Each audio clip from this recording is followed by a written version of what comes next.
Bonjour à tous, peuple et citoyens de ce monde. Alors, je vais traiter un sujet assez délicat parce que je vais m'appuyer sur la Bible et c'est un sujet qui concerne nos proches qui sont décédés. Donc, ça peut éveiller des choses dans le cœur de certains parce que perdre un proche, c'est quelque chose qui reste jusqu'à la fin de notre vie et c'est un sujet qui mérite d'être traité pour moi. Donc, on se pose tous la question quand on perd un proche où il va. Si il va en enfer, il va au paradis, si ça va bien pour lui. Ensuite, on se demande s'il est possible qu'on puisse revoir nos proches décédés. Et cette question-là, c'est cette question-là que je vais répondre. Et là, c'est plus le contact de nos proches décédés, mais dans le présent, sur Terre, pas dans l'au-delà. Donc du coup, je- c'est un sujet qui est assez délicat parce que euh, pour le monde chrétien, parce que c'est le monde chrétien dans lequel je vais m'appuyer. En fait, pour le monde chrétien, c'est soit tu crois en Jésus, tu vas au paradis, soit tu crois pas en Jésus, tu vas en enfer. Et dans ce monde chrétien, ils disent que quand des personnes ont un contact avec un proche, que ce soit un rêve, un songe ou à travers des médiums, c'est des démons. C'est pas leurs proches, c'est des démons qui parlent. Et c'est vraiment triste de, de, de, de dire ça aux gens, de dire ça clairement aux gens en disant non, c'est pas ta mère qui t'a parlé à travers la personne, c'est un démon qui a parlé, qui connaît ta mère, qui t'a dit des choses que seul toi et ta mère vous connaissez. Et du coup, comment dire, ça fait beaucoup de dégâts, pour rien en fait, pour rien. Donc du coup, je me suis posé deux questions et on va les traiter ensemble. Donc la première question, c'est est-ce qu'il est possible qu'un de nos proches décédés puisse nous contacter par différentes manières, visions, rêves ou d'autres canaux spirituels? Et la deuxième question, c'est est-il possible de contacter des proches décédés à travers des canaux spirituels comme la voyance, les médiums ou autres? Donc là, dans cette vidéo-là, on va traiter la première question. La deuxième question, je vais la faire dans une autre vidéo, sinon ça va être trop long. J'ai vu avec un frère que c'est bien que je fasse des vidéos beaucoup plus courtes. Parce que c'est vrai que c'est des vidéos longues et c'est vrai qu'avec moi, ça peut être très long. Ça va être dur de me supporter.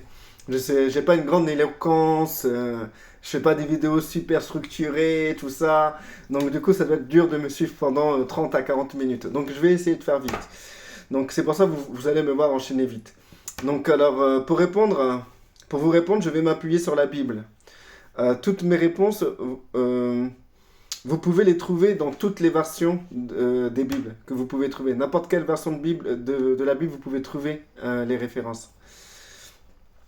Donc du coup, normalement, je ne donne pas les références, je lis les textes, c'est tout. Mais après avoir visionné une vidéo d'une personne, je mets en pratique un de ses conseils qui est de toujours sourcer mes dires. Donc du coup, une petite dédicace. Donc du coup, je dis pas le nom de la chaîne parce que je sais pas si la personne veut s'identifier par rapport à moi. Et imaginez-vous, cette personne déteste ce que je fais et je parle de sa chaîne, ça peut le déranger, donc je vais éviter. Et du coup, cette personne-là m'a vraiment parlé, quoi, en fait, dans une de ses vidéos. C'est clair que c'est une personne qui est très carrée, très structurée. À chaque fois, elle va dire un truc, elle va te donner les sources et tout. Et ben, je vais faire pareil. Parce que c'est vrai que j'ai avancé beaucoup de choses et les gens ils disent, mais ça vient d'où, ça vient d'où? Donc, je vais tout vous dire. Je vais être transparent avec vous. Je vais dire toutes les sources, comment dire, toutes les sources que j'utilise pour comprendre, pour avoir cette forme de compréhension. Il y en a énormément. Donc, je vais aller droit au but pour toutes ces questions. Ma réponse est oui. Oui. Je dis oui à la question est-ce qu'il est possible qu'un de nos proches décédés puisse nous contacter par différentes manières, visions, rêves ou d'autres canaux spirituels? Ma réponse est oui. Donc, il est possible, si vous m'écoutez, qu'un de vos proches a peut-être essayé de vous contacter d'une manière ou d'une autre, à travers un canal spirituel quelconque. Donc ça, on va se retarder aussi plus tard. Mais pour ceux qui veulent continuer, je vous ai dit ma réponse, vous pouvez arrêter. Ou sinon, si vous voulez savoir pourquoi je dis oui, je peux continuer à écouter la vidéo, c'est très intéressant. Donc, alors, certaines choses sont un cadeau. Alors, certaines choses, certaines apparitions de vos proches, qu'elles soient d'un canal ou un autre, ça peut être un cadeau que le Créateur vous fait. Et d'autres choses, donc d'autres apparitions, d'autres moyens de contact sont strictement déconseillés, voire même interdits. Donc ça, on verra ça dans la deuxième partie. C'est très intéressant, donc j'ai pas encore fait la deuxième partie. Donc la deuxième partie, je vais vraiment détailler ce qui est déconseillé. Parce que ça peut virer au cauchemar. Et ça peut vous égarer. Mais, comment dire, ces mauvaises expériences et ces choses qui sont déconseillées et même interdites ne doivent pas vous fermer à une éventuelle rencontre ou partage avec un défunt. Alors, pour la première question, prenons un passage dans la Bible. Je rappelle la question. Est-ce qu'il est possible qu'un de nos proches décédés puisse nous contacter par différentes manières, visions, rêves ou d'autres canaux spirituels? Donc, je vais utiliser la Bible comme source. D'accord? Alors, donc, je vais référencer, vous pouvez aller vérifier. Donc, alors, dans Matthieu 17, je vous lis. 6 jours après, Jésus prit avec lui Pierre, Jacques et Jean, son frère. Et il les conduisit à l'écart sur une haute montagne. Il fut transfiguré devant eux. Son visage resplendit comme le soleil, et ses vêtements devinrent blancs comme la lumière. Et voici, Moïse et Élie leur apparurent, s'entretenant avec lui. Donc il y a eu un dialogue avec Jésus. Ils se sont entretenus. Pierre, prenant la parole, dit à Jésus, « Seigneur, il est bon que nous soyons ici. Si tu le veux, je dresserai ici 3 tentes, une pour toi, une pour Moïse et une pour Élie. » Comme il parlait encore, une nuée lumineuse les couvrit. Et voici une voix fit entendre de la nuée ces paroles. « Celui-ci est mon fils bien-aimé, en qui j'ai mis toute mon affection. Écoutez-le. » Lorsqu'ils entendirent cette voix, les disciples tombèrent sur leurs faces et furent saisis d'une grande frayeur.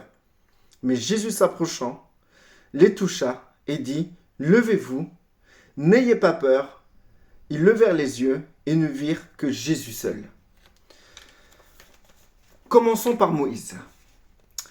Selon Deutéronome 34, c'est dans l'Ancien Testament, Moïse est une personne décédée. Alors, je vous donne la source dans la Bible. Dans Deutéronome 34, à partir du verset 5, Moïse, serviteur de l'Éternel, mourut là, dans le pays de Moab, selon l'ordre de l'Éternel. Et l'Éternel l'enterra dans la vallée, au pays de Moab, vis-à-vis de Beth-Péor. Personne n'a connu son sépulcre jusqu'à ce jour.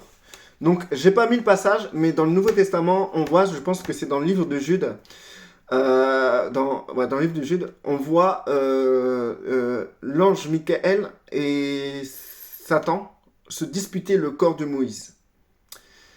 Et j'ai pas mis dans le passage, mais vous pouvez le retrouver. C'est dans Jude. Donc du coup, les gens vont dire, mais non, en fait Moïse n'était pas mort, c'est pour ça qu'on n'a pas vu son sépulcre. Mais non, en fait, il est bien mort.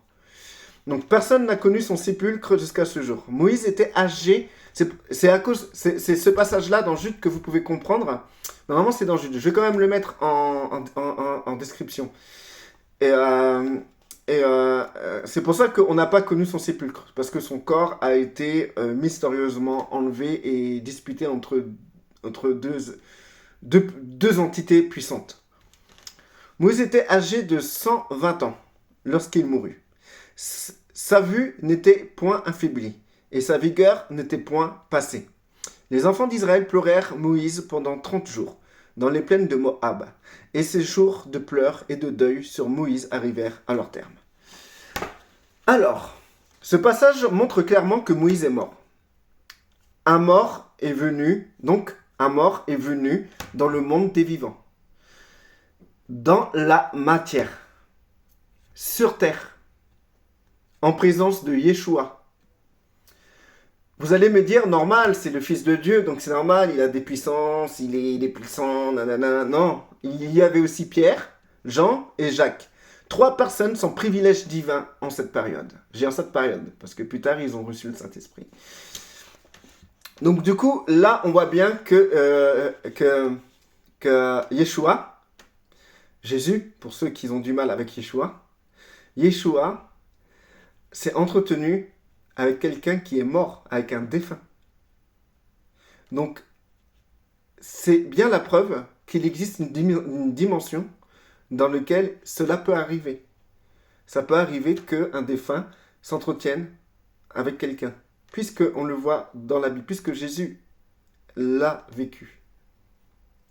Donc, c'est pour ça que j'ai répondu oui à cette question. Est-ce qu'il est possible qu'un de nos proches décédés puisse nous contacter par différentes manières, visions, rêves ou d'autres canaux spirituels? Donc oui, ça s'est passé avec Jésus. Pierre, Jacques et Jean. 4 personnes. Ça s'est passé avec 4 personnes. Avec Moïse qui est décédé. Et maintenant, nous allons parler d'Élie. Élie fut enlevé vivant. Donc vous allez me dire, non mais lui, il n'est pas mort, lui. Mais attendez une seconde. Alors, dans le passage qui suit le passage de Matthieu 17, à partir du verset 1 jusqu'au verset 8, le passage suivant parle justement de Élie. On va voir ça ensemble. Et donc on voit qu'Élie, dans le passage suivant, on voit qu'Élie est descendu dans la matière en s'incarnant et non en descendant avec son corps et sa mémoire du passé. Élie n'est pas descendu dans la matière avec son corps qu'il avait quand il est monté, ni avec la mémoire qu'il avait lorsqu'il est monté. Il s'est carrément incarné, puisqu'il a eu un père et une mère, qui n'étaient pas le père et la mère de Élie. C'était des autres parents. Donc, il a eu une autre génétique, il a eu une autre éducation, il a eu une autre mémoire. Donc, du coup, alors, il est devenu Jean le Baptiste. C'est le passage, après, je vous le montre. Donc, dans Matthieu 17, le passage suivant. Donc, le passage, je vous l'ai lu de 1 à 8. Là, maintenant, je vous le lis à partir du verset 9. Alors, comme ils descendirent de la montagne, là où ils se sont entretenus avec les défunts, comme ils descendaient de la montagne, Jésus leur donna cet ordre. Ne parlez à personne de cette vision jusqu'à ce que le Fils de l'homme soit ressuscité des morts. Les disciples lui firent cette question. Pourquoi donc les scribes disent-ils qu'Élie doit venir premièrement? Donc, ils se posent la question par rapport à Élie, en sachant parce qu'ils ont vu Élie. Donc du coup, ils se sont rappelés que les scribes disaient que Élie devait venir, premièrement. Premièrement, avant quoi? Avant que le Fils de l'homme soit ressuscité des morts. D'accord? Donc, entre la venue d'Élie qui doit arriver et le Fils qui doit ressusciter des morts, c'est quelque chose qui est similaire, qui va ensemble. Il répondit... Il est vrai qu'Élie doit venir et rétablir toutes choses. Mais je vous dis qu'Élie est déjà venu, qu'ils ne l'ont pas reconnu et qu'ils l'ont traité comme ils ont voulu. Donc là, on parle bien de la personne d'Élie. De même, le Fils de l'homme, donc il parle d'Élie, comme je vous ai dit, c'est un rapport, la venue d'Élie, qui doit venir premièrement, et le Fils de l'homme qui doit mourir et ressusciter. Ça va ensemble, d'accord? Et donc, là, il fait la référence que Élie est déjà venu, Élie a fait ce qu'il devait faire, et Élie s'est fait tuer. Et maintenant, il parle de la deuxième partie, qui est le Fils de l'homme. Donc, il dit comme ça, de même, le Fils de l'homme souffrira de leur part. Donc, par les mêmes personnes, par les mêmes puissances, la même période, dans le même espace-temps. Les disciples comprirent alors qu'il leur parlait de Jean-Baptiste. Donc, excusez-moi, il y a quelque chose qui tombe. Jean-Baptiste, c'était Élie. Élie s'est réincarné dans la matière et il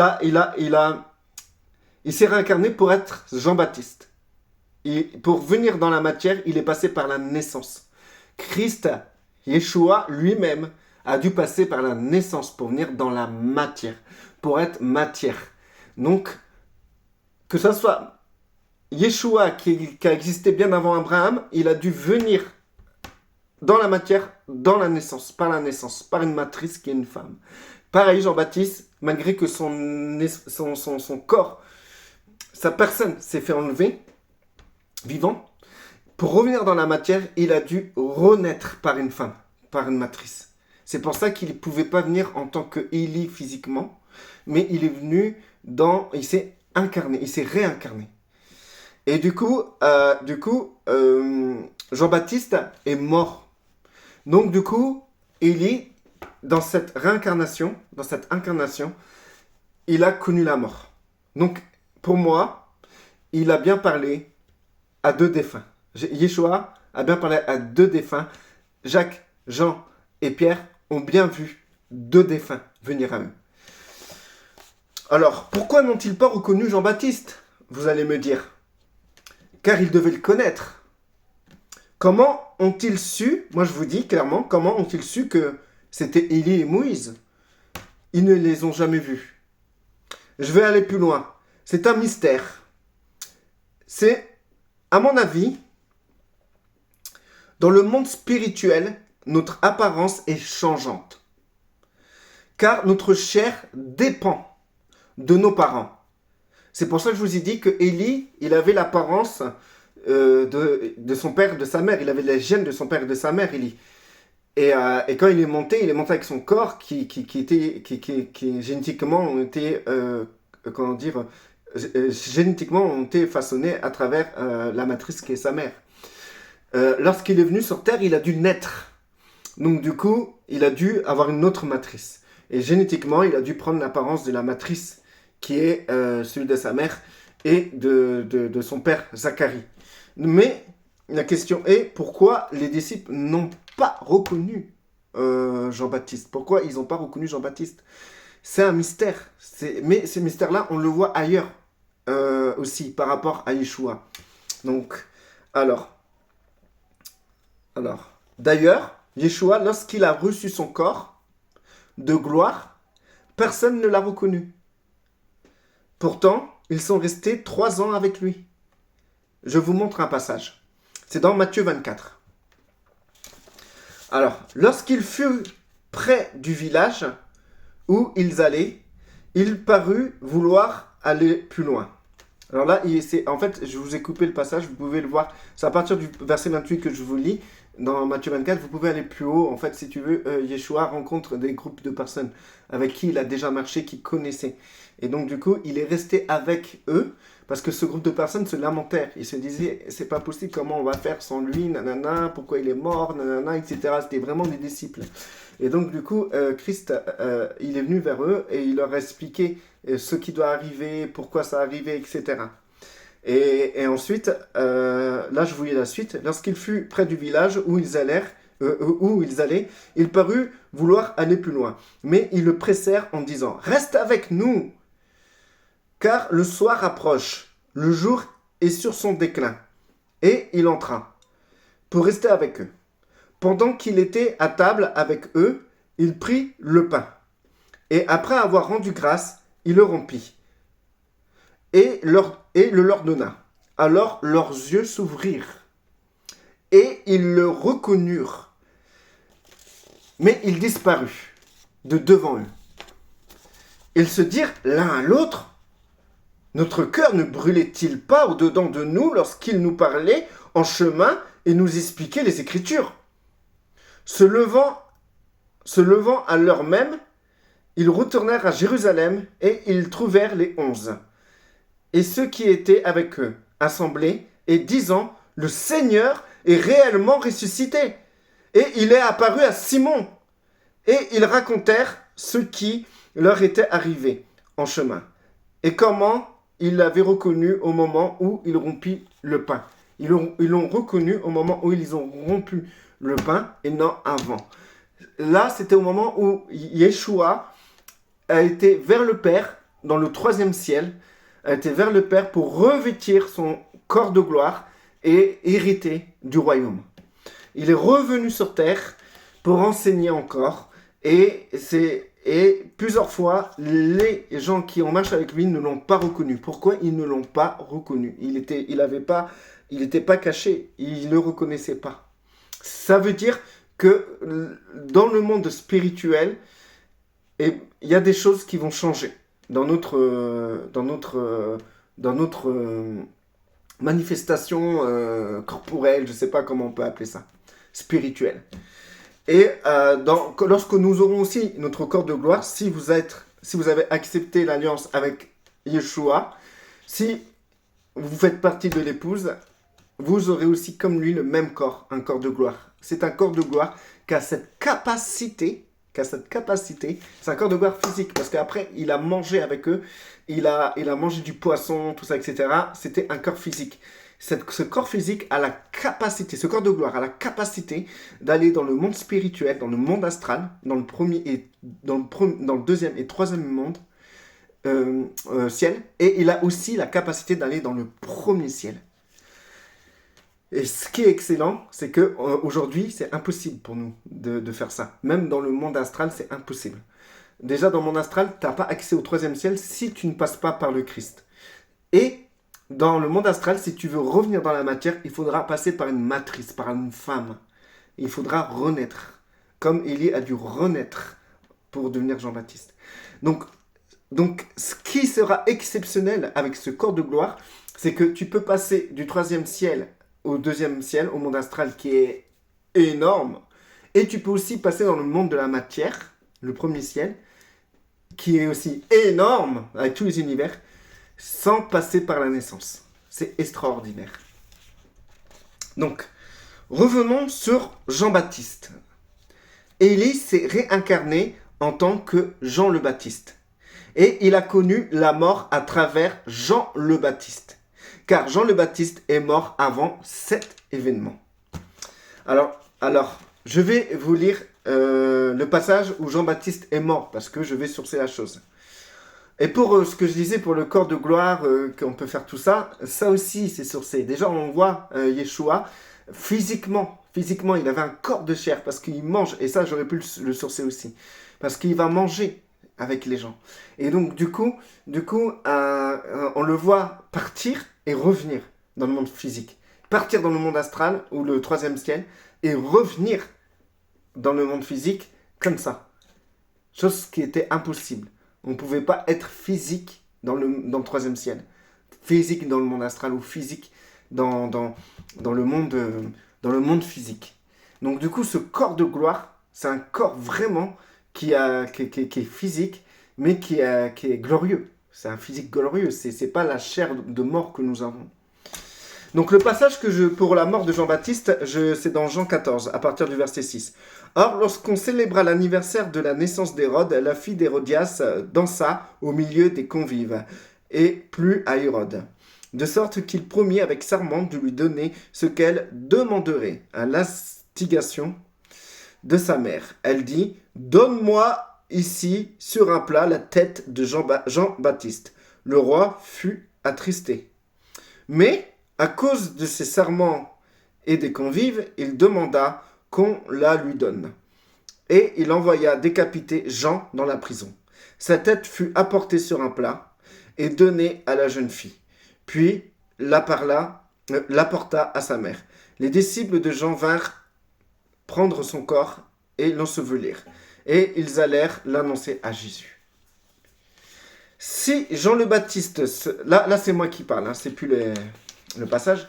Si Jean le Baptiste serait mort après cet événement, c'est-à-dire lorsqu'ils ont vu, lorsque Yeshua, Pierre, Jean, Jacques ont vu Moïse et Élie, si justement Jean-Baptiste serait mort après cet événement, tout ce que je vous dis là ne tiendrait pas la route.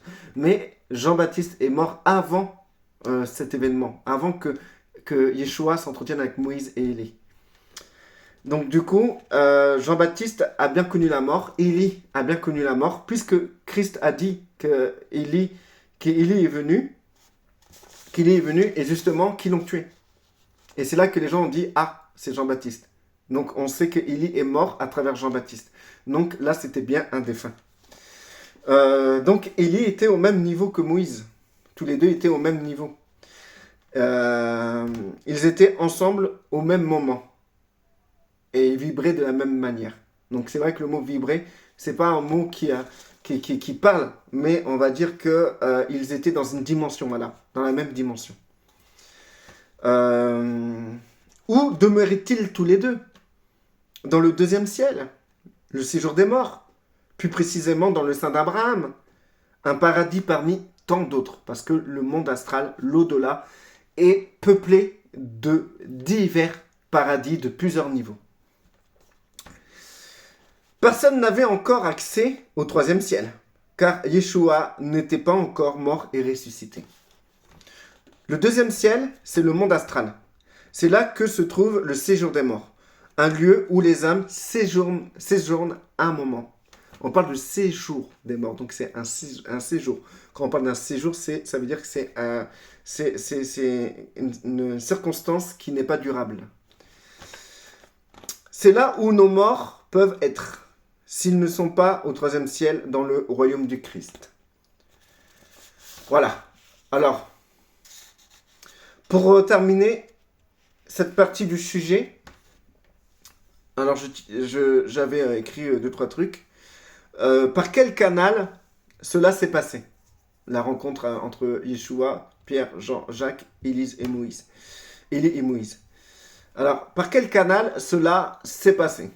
Je ne saurais pas vous l'expliquer. Si vous avez une idée, mettez-le en commentaire. Moi, je pense que c'était une vision. Ils sont rentrés dans une vision. Je traiterai la deuxième question dans une autre vidéo. Je vous rappelle la deuxième question. Est-il possible de contacter des proches décédés à travers des canaux spirituels comme la voyance, les médiums et autres? Donc là, là, ce que je vous ai montré, c'est des gens, c'est des défunts qui viennent dans notre monde. C'est des défunts qui viennent vers les vivants. Là, c'est ce que je vous montre. Là, après, dans l'autre vidéo, je vais vous parler qu'est-ce qui est écrit dans la Bible par rapport aux vivants qui veulent contacter les défunts. C'est deux choses différentes. Donc, du coup, on va traiter ça ensemble. Si vous avez des questions, n'hésitez pas à les mettre en commentaire. Soit je vous réponds en commentaire. Et si c'est des bonnes questions, si c'est des choses intéressantes, je ferai un point sur la deuxième partie.